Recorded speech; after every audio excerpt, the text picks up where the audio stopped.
अस्सलाम वालेकुम, welcome to my YouTube. आज की जो स्टोरी है वो एक हॉरर स्टोरी है, हॉन्टेड स्टोरी है। यानी बहुत डरावनी और दिलचस्प कहानी है। ठीक है, उम्मीद है आपको पसंद आएगी। अगर आपको डर लगता है तो एक दफ़ा आयतुल कुर्सी ज़रूर पढ़ लीजिएगा, क्योंकि जब आप इस तरह की चीज़ों की बातें करते हैं या सुनते हैं तो वो चीज़ें आपको महसूस होती हैं और वो आपके और भी ज़्यादा करीब आ जाती हैं और अपनी बातें सुनती हैं। तो चलिए स्टोरी को स्टार्ट करते हैं। ये स्टोरी हमारी एक जानने वाली आंटी ने हमें बताई थी। उन्होंने अपनी स्टोरी सुनाई थी कि उनके साथ क्या हुआ था।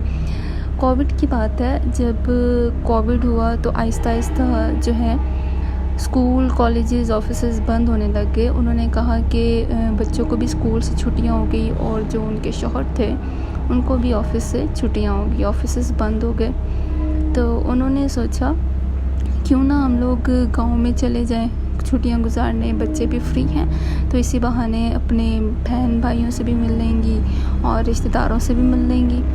खैर उन्होंने डिसाइड किया, अपने शौहर के साथ उनसे बात की और उनके शौहर भी एग्री हो गए। और फिर उन्होंने बच्चों से डिस्कस किया। बच्चे भी खुश हो गए कि हम लोग किसी और जगह जाएंगे और बहुत मज़ा आएगा।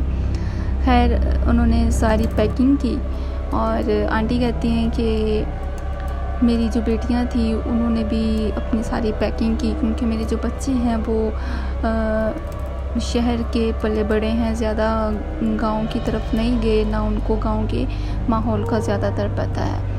तो खैर बच्चों ने एक्साइटमेंट में बहुत ज़्यादा अच्छे से पैकिंग कर ली और बहुत ज़्यादा एक्साइटेड थे।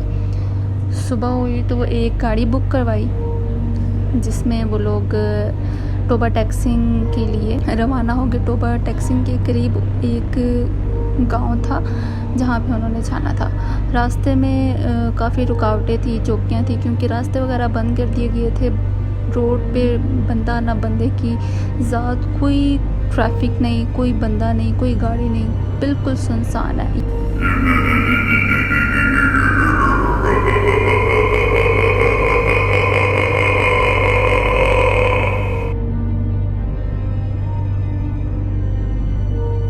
ये तब की बात है जब कोविड बहुत ज़्यादा फैल चुका था और बिल्कुल हर चीज़ बंद हो चुकी थी। तो आंटी कहती हैं कि जब हम अपने गांव के करीब पहुंचने लगे तो एक चौकी पे हमें रोक लिया गया और हमें कहा गया कि आप लोग वापस चले जाएं, आपको आगे जाने नहीं दिया जा सकता। खैर आंटी कहती हैं कि मेरे हस्बैंड ने और मैंने जो है वो उनसे रिक्वेस्ट की कि हमें जाने दें, हम बहुत दूर से आए हैं और हमारा जाना बहुत ज़रूरी है, तो हमें जाने दें। खैर उन चौकी वालों ने उनकी बात सुन ली और उनको जाने दिया। आंटी ने बताया कि जैसे तैसे करके हम रुकावटों के बाद गांव तक पहुंच गए। वहां पे पहुंच के सबसे मुलाकात की, सब रिश्तेदारों से मिले और मेरे बच्चे भी सबसे मिलके और सब अपने कज़नों से मिलके बहुत खुश हुए, अपने रिश्तेदारों से मिलके बहुत खुश हुए।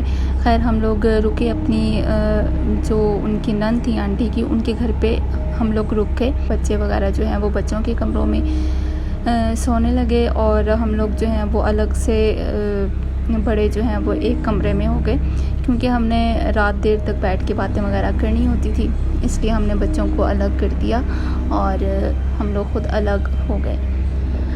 आंटी कहती हैं कि अभी हम लोग वहाँ उनके घर पे गांव में 5 दिन ही रुके थे कि मेरी जो दरमियान वाली जो बेटी थी उसकी लड़ाई हो गई अपनी कज़न के साथ। तो वो बहुत ज़्यादा अपसेट हो गई और वो कहने लगी कि सबके सामने आके बोलने लगी कि मुझे यहाँ पर नहीं रहना, मुझे घर जाना है। तो सबके सामने आके उसने बोला तो हम लोग बहुत ज़्यादा शर्मिंदा हुए, मैं और मेरे हस्बैंड।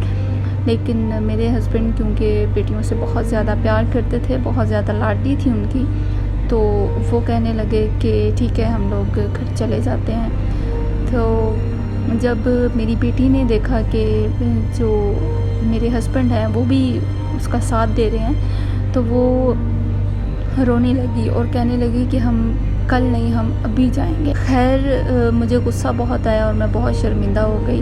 तो मैंने उसे डांटा, मैंने कहा नहीं ऐसे नहीं बोलते। तो मेरे हस्बैंड परेशान हो गए। वो कहते हैं नहीं, मेरी बेटी अगर यहाँ पर नहीं रहना चाहती तो हम घर वापस चले जाएंगे, यहाँ पर नहीं रुकेंगे, मेरी बेटी परेशान हो रही है। तो मैंने उन्हें गुस्से में बोला कि आप इनको ज़्यादा सर पे मत चढ़ाइए, कल को हमने इनकी शादियां भी करनी है। खैर उन्होंने मेरी कोई बात ना सुनी। उन्होंने कहा मेरी बच्ची बहुत ज़्यादा टेंशन में है और इसने खाना भी नहीं खाया, ये बीमार हो जाएगी, तो हमें घर चलना है। खैर मैंने गुस्से में उनको बोल दिया, मैंने कहा ठीक है जाएं, आप गाड़ी बुक करवाएं तो हम चले जाते हैं। मेरी नंद भी क्योंकि मैं अपने भाई की बात सुन के जाने के लिए वो भी कहने लग गई कि ठीक है आप लोग चले जाओ, हम लोग बिल्कुल नाराज़ नहीं हैं, बच्चे हैं, खैर कोई बात नहीं। मैं बहुत ज़्यादा शर्मिंदा हुई। अब तो मेरी नंद ने भी बोल दिया था तो मैं भी नहीं रुक सकती थी। खैर मैंने अपने हस्बैंड को कहा कि आप गाड़ी बुक करवाएं। मेरे हस्बैंड गाड़ी बुक करवाने के लिए गए, लेकिन कोई भी गाड़ी नहीं मिली। उन्होंने मुझसे रब्ता किया, फ़ोन किया और बोला कि जो गाड़ी वाले जाने के लिए तैयार हैं वो ये कह रहे हैं कि हम लोग इतना इतना किराया तो लेंगे, लेकिन हम ये नहीं बता सकते कि हम आपको आपकी मंजिल तक पहुंचा सकते हैं। हो सकता है चौकी वाले हमें आगे ना जाने दें तो हम वापस आपको यहीं पे उतारेंगे, लेकिन किराया पूरा लेंगे। खैर ऐसे ही मेरे हस्बैंड वापस आ गए। फिर हम लोग परेशान हाल और शर्मिंदगी से सब बैठे हुए थे कि मेरी जो नंद थी उन्होंने हमारी हालत देखी और परेशान हो गई। उन्होंने अपने बेटे से कहा कि वो हमें घर तक छोड़ आए, क्योंकि उनका बेटा पिक एंड ड्रॉप की सर्विस करता था। उनके पास के 8 सीटों वाली उनके पास गाड़ी थी और उन्होंने उसको कहा कि हमें घर छोड़कर आ जाए। खैर उनका बेटा राज़ी हो गया और हम लोग फ़ौरन से तैयार हुए और उस समय मैंने अपने बेटे को बोला कि जाओ अपना सामान लेकर आओ आप जल्दी से। खैर सब कुछ सामान गाड़ी में रखा और हम लोग रवाना हो गए।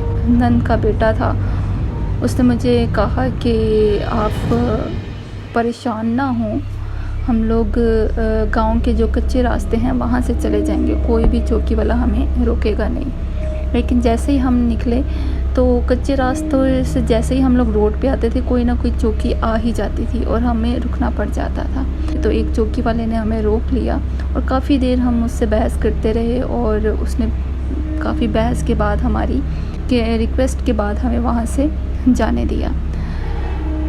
फिर जो मेरी नंद का बेटा था उसने कहा कि आप बिल्कुल फ़िक्र ना करें, अब आप गूगल मैप ऑन कर लें, हम कच्चे रास्ते से ही जाते हैं। खैर मैंने गूगल मैप को ऑन किया, कच्चे रास्ते की तरफ हम बढ़ने लगे। गूगल मैप हमें जो जो रास्ता दिखाता रहा हम उस रास्ते पे चलते रहे। एकदम मेरे मोबाइल के ऊपर एक नीले रंग की लाइन नुमाया हो गई और मैंने एकदम से बोला, ओ मेरे खुदा, हम कहाँ पहुँच गए हैं। इतने में मेरे शौहर ने मुझे गुस्से से कहा, तुम आगे आ जाओ, मैं पीछे जाके बैठ जाता हूँ बच्चों के पास और मुझे वैसे भी नींद आ रही है, तुम आगे आके मैप चेक कर लो अगर तुम्हें बहुत ज़्यादा शौक़ है। खैर हमने वहाँ पे गाड़ी को रोका, हमने अपनी जगह तब्दील कर ली। इतने में हम लोग गूगल मैप को फॉलो करते करते आगे जा ही रहे थे कि एकदम गाड़ी की हेडलाइट्स ऑफ हो गई और मेरा गूगल मैप भी बंद हो गया, सिग्नल बिल्कुल बंद हो गया। अजीब सा रास्ता, दोनों तरफ खेत और दरमियान में ऐसा रास्ता था जैसे गांव में एक पगडंडी होती है, बारीक सा रास्ता, छोटा सा रास्ता जहाँ से सिर्फ एक गाड़ी गुजर सकती है। खैर हम लोग चलते रहे। आगे जाके हमें एक छोटी छोटी मुझे लाइट्स नज़र आने लगी। मैंने अपने नंद के बेटे से कहा कि इन लाइट्स की तरफ जाते रहो, रुकना नहीं, हो सकता है कि यहाँ पे कोई चोर और डाकू हों जो हमें लूट ना लें, जवान बेटियां हैं हमारे साथ, कहीं कोई हादसा ना हो जाए। मेरे दिमाग में तो जिन भूत के इस तरह के कोई भी ख्याल आ ही नहीं रहे थे। मेरे दिमाग में सिर्फ ये था कि कोई चोर डाकू हमें ना घेर लें। खैर हम लोग आगे चलते रहे। मैंने अपने नंद के बेटे को यही कहा कि बेटा रुकना नहीं, जो मर्ज़ी हो जाए, बस चलते रहो, कोई हादसा ना हो जाए। डर भी बहुत लग रहा था क्योंकि रास्ता बहुत सुनसान था और डर भी इस वजह से कि कोई चोर डाकू ना हो। खैर हम चलते रहे और घूम फिर कर हम उन रोशनियों तक पहुंच गए। जब हम उन रोशनियों तक पहुंचे तो हमने देखा कि वो एक दरबार है जिस पे दिए चल रहे हैं। हम लोग उसको गौर से देखते रहे और अंदर तक वो दरबार बिल्कुल खाली नज़र आ रहा था। आसपास कोई भी नहीं था, ऐसा कोई था ही नहीं, कोई बशर था ही नहीं जो वो दिए जलाता।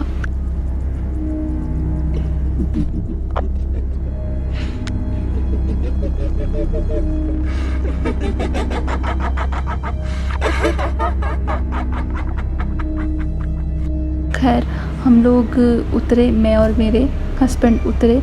मैंने अपने नंद के बेटे को बोला कि तुम गाड़ी में रहो, हम आगे जाकर देख कर आते हैं। हमारे पानी का गैलन वैसे भी खाली हो चुका था, हमने सोचा ये भी भर लेंगे। हमने वो गैलन उठाया और आगे जाके देखने लगे। हम जैसे ही आगे गए हमने देखा कि ऐसा वो दरबार लग रहा था जैसे अभी अभी किसी ने वहाँ पे रंगो रोगन किया हो। खैर हमें पीछे से आवाज़ें आने लग गई। मेरी बेटियां और मेरे नंद का बेटा टॉर्च लाइट चलाए हमें इशारों से वापस बुला रहे थे कि जल्दी वापस आएं, जल्दी वापस आएं।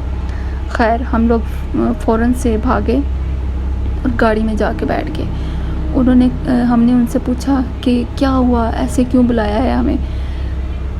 मेरे दिमाग में उस वक्त बिल्कुल भी ये बात नहीं थी कि कोई जुन भूत वाली बात हो सकती है। मुझे लगा कि शायद कोई लोग जो हैं वो यहाँ पे छुपे हुए हैं जो हमें लूटने की ताक में है। हम लोग गाड़ी में फ़ौरन से बैठ गए। उन्होंने कहा कि हमने आपके पीछे 2 बड़े बड़े साए देखे हैं, ये जगह कुछ ठीक नहीं लग रही, हमें यहाँ से निकलना चाहिए। जब हम वहाँ से निकले तो हमें कोई रास्ता नहीं मिल रहा था, बिल्कुल रास्ता जैसे गायब हो गया था। खैर किसी तरह हम उन खेतों में ही गाड़ी को भगाने लगे। खेतों में भगाते भगाते मैं क्योंकि गाड़ी की फ्रंट सीट पे थी तो मैंने देखा कि एक आदमी सामने खड़ा है। जैसे ही हम उसके करीब जा रहे थे तो वो आदमी बिल्कुल गायब हो गया। मैंने एक ज़ोरदार चीख मारी और इस तरह से 2-3 दफ़ा इस तरह से हुआ। कभी ऐसा लग रहा था कि हमारे साथ साथ कोई मखलूक चल रही है, कभी ऐसा फ़ील हो रहा था कि गाड़ी के साथ कोई साए भाग रहे हैं। 2 दफ़ा तो ऐसा हुआ कि हमने सामने खड़े लोग देखे और जब भी हम उससे 7 फुट से 6 फुट के रास्ते पे आ जाते तो वो एकदम गायब हो जाते। खैर हमने आयतल कुर्सी पढ़ना शुरू कर दी, ऊंचा ऊंचा दुरूद शरीफ पढ़ना शुरू कर दिया। मेरी बेटियों ने भी इस तरह से ऊंचा ऊंचा आयतल कुर्सी और दुरूद पाक पढ़ना शुरू कर दिया। मेरी बेटी ये खौफ के मारे बेहोश हो गई। ये वही बेटी थी जिसकी ज़िद की वजह से आज हम वापस जा रहे थे। मैं उसको कोसने लगी और वो डर के मारे बेहोश हो गई। मेरे हस्बैंड मुझे गुस्सा करने लगे कि तुम उसे क्यों डांट रही हो, तुम देख नहीं रही कि हालात क्या हैं। से जैसे तैसे करके अल्लाह अल्लाह करके हमें एक रोड नज़र आई जिस पे दाएं और बाएं की तरफ रास्ता था। हमें समझ नहीं आ रही थी कि हमारा रास्ता कौन सा है, हमें किस रास्ते पे जाना चाहिए। खैर हमने दाएं साइड वाले रास्ते को अपनाया और अपनाते ही वो रास्ता थोड़ा चौड़ा होने लगा और हम एक चौकी पर जा पहुँचे। हम वहाँ पे जैसे ही पहुँचे तो वो चौकी वाले देख के हम बहुत हैरान हो गए और बहुत हैरान कुन नज़रों से हमें देखने लगे। हमने गाड़ी के शीशे नीचे उतारे और उनसे कहा कि खुदा के वास्ते हमें जाने दो, हम बहुत मुश्किल में हैं, हम बहुत मुश्किल से बच के आए हैं। चौकी में जो 2 पुलिस वाले थे, जो दूसरा था वो एकदम बोला कि ये रास्ता तो, इतना ही उसने बोला और दूसरे ने उसका हाथ पकड़ के उसको चुप करवा दिया। खैर समझ तो हम गए थे। हम लोग वहाँ से फ़ौरन से निकल गए। हम लोग फ़ौरन निकले और लाहौर पहुँचे। लाहौर पति चौक में जब हम पहुँच गए तो हमने शुक्र का सांस लिया और शुक्र अदा किया। और जब घर पहुँचे, हम लोग घर सुबह 7 बजे पहुँचे। जब हम लोग वहाँ से निकले थे तो 10 बज रहे थे। हम लोग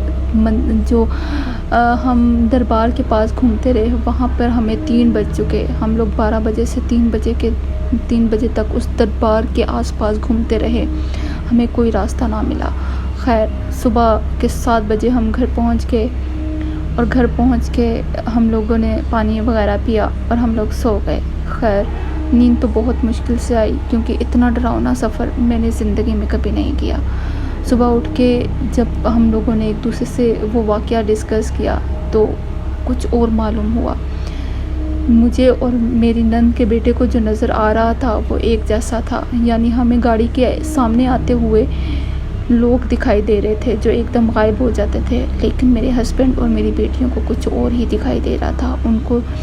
उनको अपने इर्द गिर्द कब्रिस्तान नज़र आ रहा था और कब्रिस्तान से उठते वो मुर्दे नज़र आ रहे थे जो कि सफ़ेद लिबास लपेटे गाड़ी के साथ साथ भाग रहे थे और गाड़ी को नोच रहे थे और गाड़ी को पकड़ने की कोशिश कर रहे थे।